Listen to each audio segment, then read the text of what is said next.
Hi, my name is Sunny Mishra. Welcome to my presentation on nonverbal communication systems. Nonverbal communication systems works together with verbal communication systems to convey meaning and emotion behind dialogue. There are three main non-communication systems involved. The first is visual, the second is auditory, and the last is the invisible communication system. First, we'll start off today by talking about the visual communication system. The visual communication deals with things that you can see. There's three main visual codes that are involved in the system. The first is kinesics, the second is prosemics, and the last is artifacts. Kinesics is the study of body movement. Essentially, what that means is it studies how you use your hands, like I am right now. It studies your posture, eye contact, stuff like that. That is involved in communication. So when you're talking to somebody, you may not even notice that you're moving your hands or what your body is doing or how much eye contact you're making. This field is how you study that and is the study of that. Next, prosemics is the study of space within communication. So that determines pretty much your relation with the other person. So the closer you stand, the more intimate and the more comfortable you feel with them. And the farther away you stand, the less intimate and the less comfortable you are with them. The last is artifacts. Artifacts are things that you wear or you see that convey something about yourself. The main object of study in this is clothing and personal appearance, right? So when you are, say you're sitting in an interview and you're giving an interview and you have two different candidates. The one candidate comes in, he's dressed in a raggedy t-shirt, his beard isn't kept, his hair is messy, his jeans have holes in it. You immediately form an impression about that person that maybe they're not the hardest working, maybe they're lazy, maybe, that might not be somebody you want to hire. Whereas another guy could walk in with a suit, his beard is kept, his hair is cut, he looks good, he's standing up straight. That could be that his clothes are communicating with you, saying that guy's probably going to put in more effort than the guy wearing the t-shirt with an unkept beard.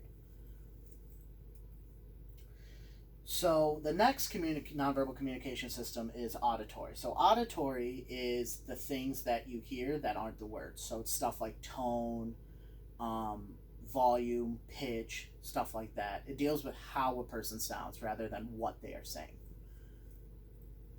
So paralinguistics is the study of how people communicate. So it studies stuff like pitch, volume, word elongation, pronunciation of some words, that kind of thing.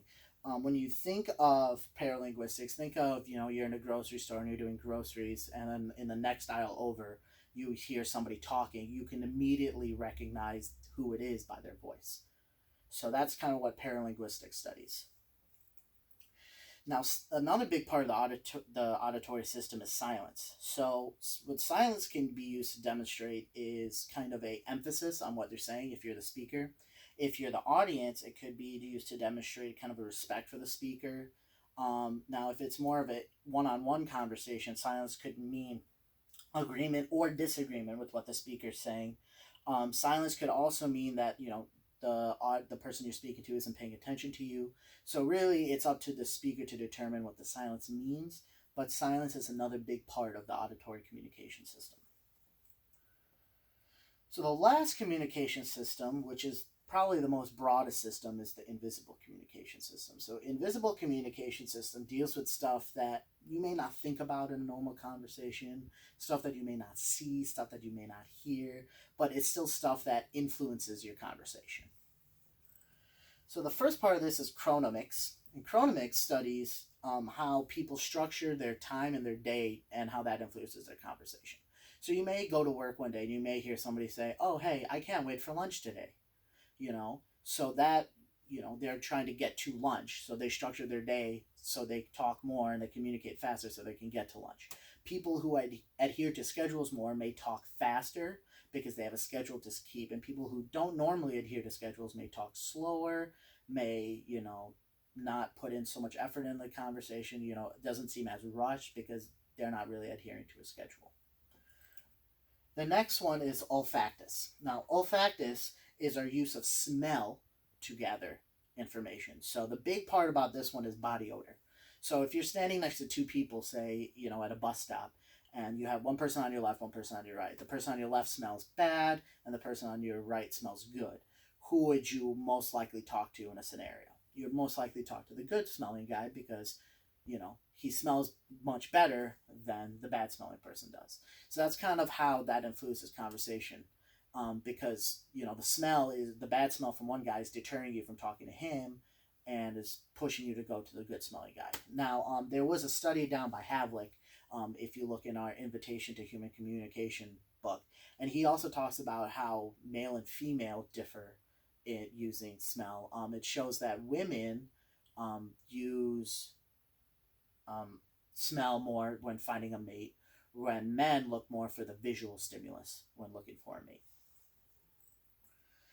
Now, the next part is haptics. Now, haptics is communication with touch. Now, touch is, handshakes, high fives, hugs, holding hands, all that kind of stuff. And it communicates, when you give somebody a high five, it's only because you're excited or you're congratulating them, that kind of thing. So, you may not use words when you're saying, hey, good job, but you may give them a high five as kind of an acknowledgement that they did something good. Now, there's different types of touch in the invisible communication system. So professional touch is the one we're going to start off with.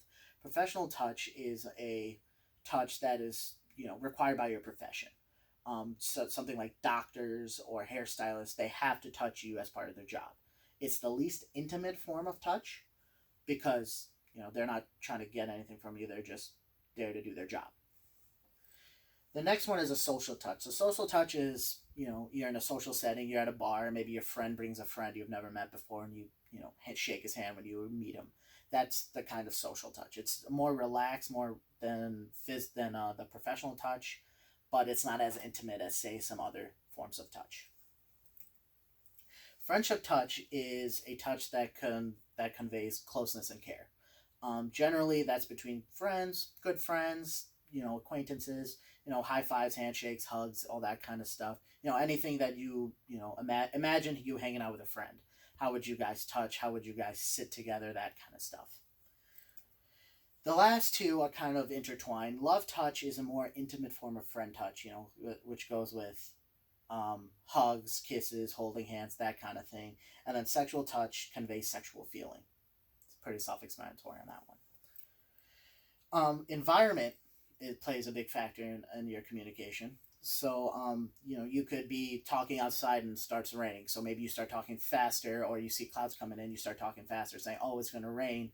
Let's wrap up this conversation so we can go. The other big thing is color. Color impacts our communication a lot.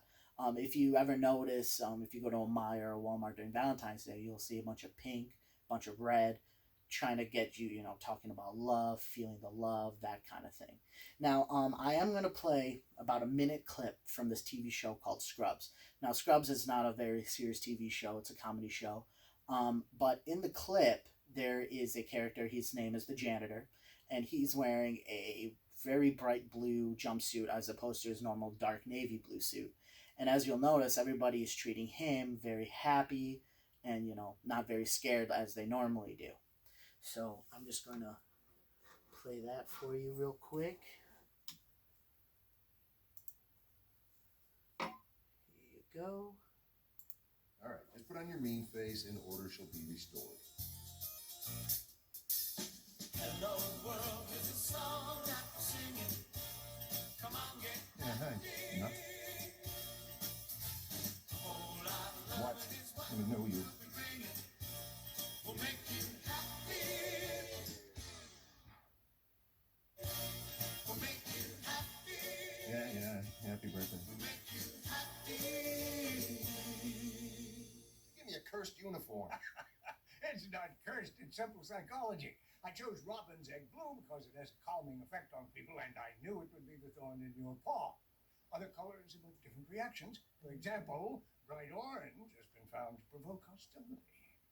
Dr. Kelso, I want to thank you again for the time. Fist five! Ow! It's the third time today!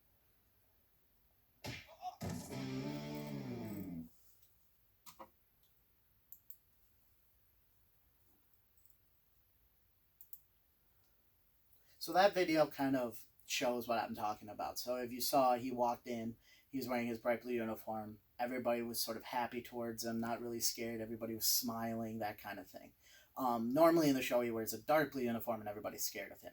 So that kind of shows how people react differently to the way they communicate with their environment. And then you saw at the end with Ted, with a bright orange tie, everyone kept punching him because, as the doctor in the show said, it invokes violence.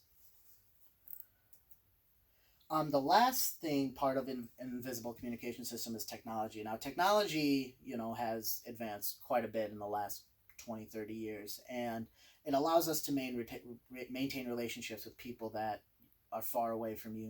You could have a relationship with your cousin that moved to France, for example.